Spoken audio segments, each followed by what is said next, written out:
Primerong gipadala ni Hesus ang iyang 12 ka apostoles. Ang misyon pagsangyaw sa maayong balita. Karon nagpadala na sad siya 72 tinagurha gihapon. So pila man tanan iyang gipadala? 84. Mao gihapon isangyaw ang maayong balita. Karon kitang tanan nga mga Katoliko, mga binunyagan, iya kitang gipadala aron isangyaw ang maayong balita. Ngilingiyay mong tupad ing naunsay maayong balita diha. Ina. Unsa maning maayong balita? Ang maayong balita mao nga duna natay manluluwas. Luwas na ta, available na ang kaluwasan. Unya kay available naman ang kaluwasan, ang ato na lang himuon mao ang pagsubay sa dalan padulong sa kaluwasan. Ug ang giagian sa kaluwasan padung dinhi nato, ug mao sanay atong agianan padulong ngadto sa kaluwasan, mao ang mahal nga Birhen Maria. Na kining pagdebosyon sa mahal nga Birhen, labi na niining santos nga rosaryo, kining pagsigig pamalandong sa mga misteryo sa santos nga rosaryo matag adlaw, labi na gidihas panimalay, ang panimalay magsubay gina, ang kana mga membros panimalay magsubay gina sa dalan sa kaluwasan. Igilingya imong tupad na nagsubay ang imong pamilya sa kaluwasan o kaimpasan. Kanang magsige na lagtanaw anang cellphone, siging paningkamot anang panginabuhi, pangwarta, panindot sa balay, siging pamalit anang mga gadgets, mga alahas, siging panindot anang mga naong, kana nagsubay na sa dalan sa impyerno. Nya mao ni atong challenge, magsangyaw kita sa maayong balita. Tudluan nato ang mga tao, pero si Kristo niingon nga ang una gid ang puy-an para makasangyaw tas maayong balita, kay mao sa nagipuy-an sa mahal nga Birhen Maria, mao gyud ang kakabos. Ano siya, ay mo pagdag pagkaon, ay mo pagdag puntil, ay mo pagdag bisan unsa, ang kakabos. Magsigi gani tag paningkamot nga madato, di kita kasangyaw sa maayong balita. Kumusta man inyong kinabuhi ron? Nahigugma mo sa kakabos o sa kadato? Dili ingon nga kabos mo kay kuan man na, given man na, kanag yung nahigugma sa kakabos. Di ba na siya sayon? Unsa man ning kabos? Una, way pagkaon. Sunod, way balay. Sunod, way kwarta. Sunod, way ikasulob. Mo nagisulti ni Kristo, panglakaw mo nga way kwarta, way watanan. Nya ang kabos mosalig sa iyang isig katao. Sige, lingay mong tupad. Ingna ni salig ka nako. Daghan kay natong di mo salig sa isig katao. Mao na ang atong balay kinural gyud kay galagot ka or nagduda ka sa imong isig katao.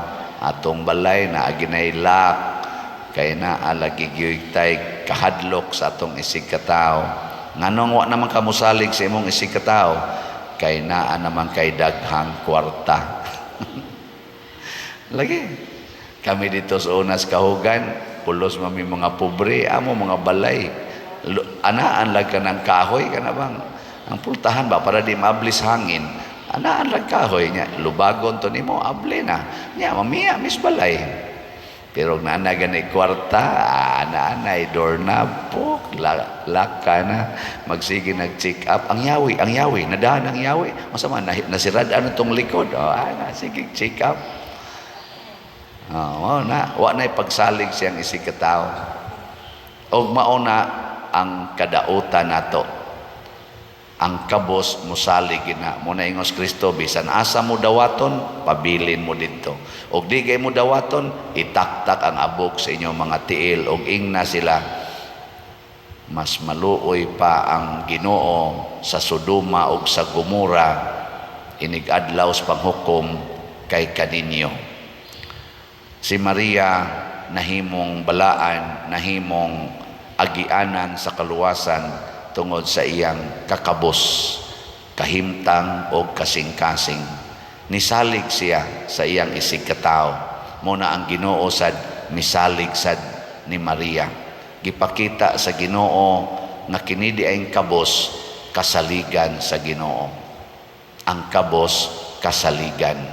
Ang mga dato, kadudahan. Bitaw. Gatuod ay mo kana mga dato di na peligro kayo. Awa, di ba sunod adlaw hingin la na kasi imong gipuy-an. Pero ang mga kabos sumpayan pa na imong balay. Mutapad na sad ba? Mutapad. Di jud ka hinginlan. Mutapad pero kanang dato tanawa dig sunod dimulis na kana. Di tinuod. Pero kanang mga dato nga kabos o kasing-kasing mauna sila yung mga kasaligan. So kabos gihapon. Kabos ba? Unsa man ang mga dato nga kabos, daghag kwarta pero wa mahigugmas kwarta, mas nahigugma sa simbahan, mas nahigugmas iyang mga isig katao. Mao na ang kinabuhi nila ni kana San Fernando Earl Rey, sila si St. Francis of Assisi, mga inana ba nga dato man gini sila mo. Mga dato King Louis of France, o mga Saint sana Queen Elizabeth of Hungary, ug uban pang mga dato kayo nga mga kabos o kasing-kasing. Siging panghatag, siging panghatag. Muna kining namalit na tog slots, mga dato ni sila pero kabos o kasing-kasing.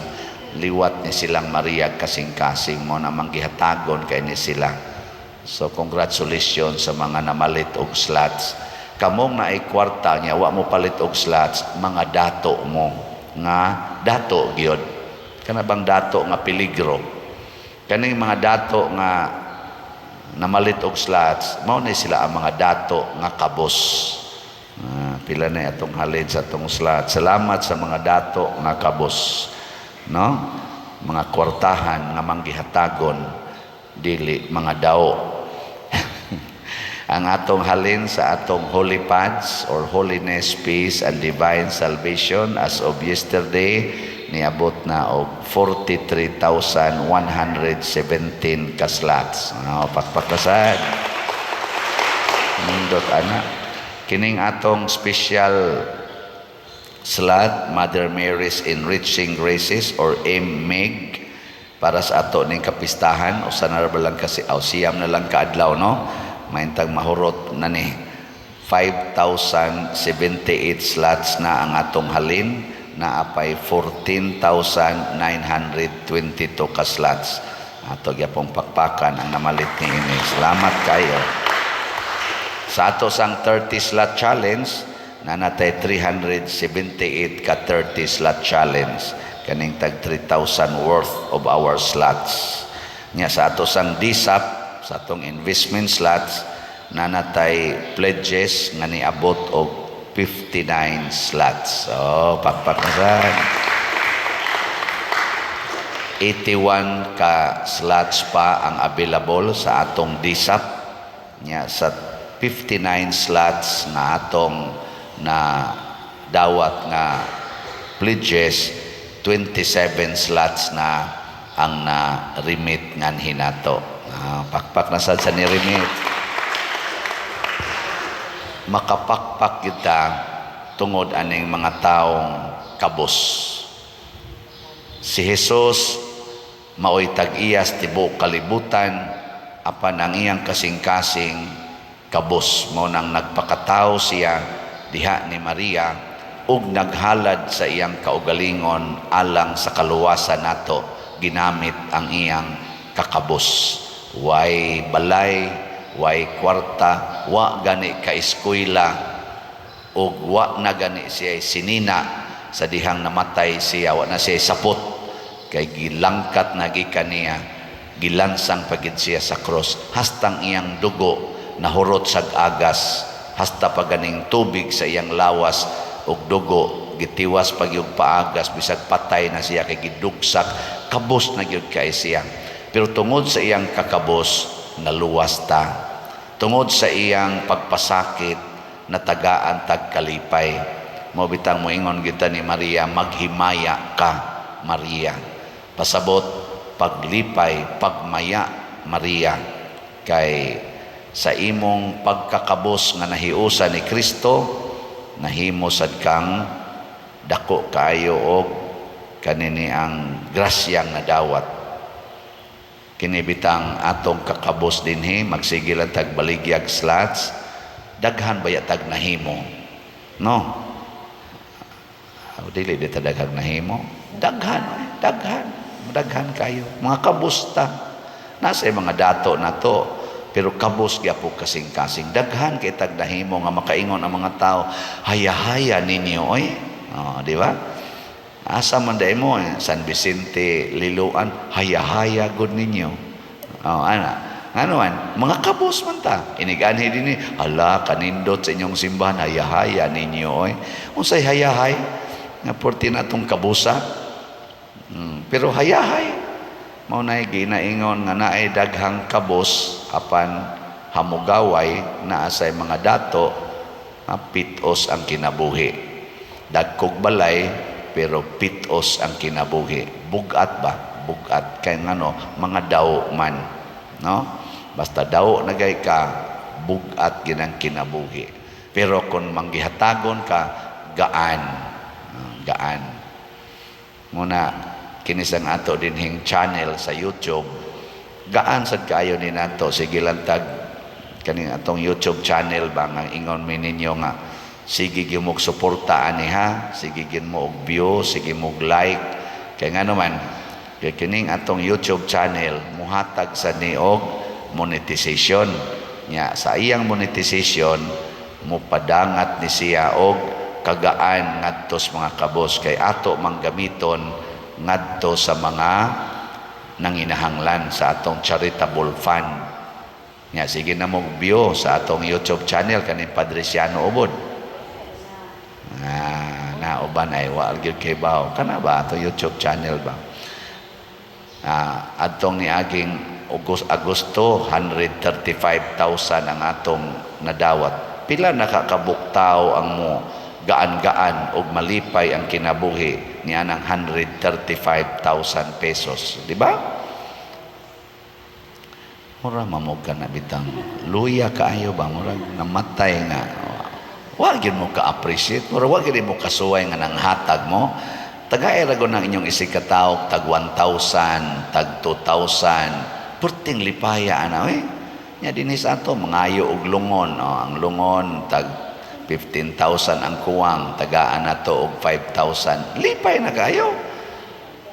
Kuwangan og 100,000 sa ilang ospital, tagaan na to og 10,000. Lipay na kayo nas tanan, di sa ginato mahurot og bayad ng tanan, pero naatay kahatag wa ikatunol, lipay na kay na kamo wa gid mo tunol-tunol nya. Ang inyo ra gyud buhaton gaan ra gyud kaayo, sige ra tag view, sige like kada adlaw aning atong YouTube channel. Ay lang mo anang ubang channel nga dili gid ato mailhan man na kay ang ato, kay nanaman na mga 170 ka subscribers, 170,000 ka subscribers niya. Padre Siano Ubod, dili tong nailaingan, naisumpay. Nyag nasa mo sunod aning Padre Siano Ubod, pero ang subscriber tan-aw nimo di man ni kaabot og 170, dili ni mao. Inanaragod kay daghan sang vloggers nganong anhimang gid sa ato, kay kita ra man say manghatag ngadto sa mga kabos ni anang atong ginagmayng tampo-tampo tibuok kalibutan. Kini siya mauni ang misyon sa kaluwasan, mauni ang paagis pagsangyaw sa maayong balita nga kitang tanan magsigi og panghatag ngadto sa simbahan, kay ang simbahan mao sa nimo distribute ngadto sa mga kabos. kay pinangga sa Ginoo ang mga kabos ug ang iyang mensahe, ang iyang ebanghelyo maayong balita ngadtos mga kabos.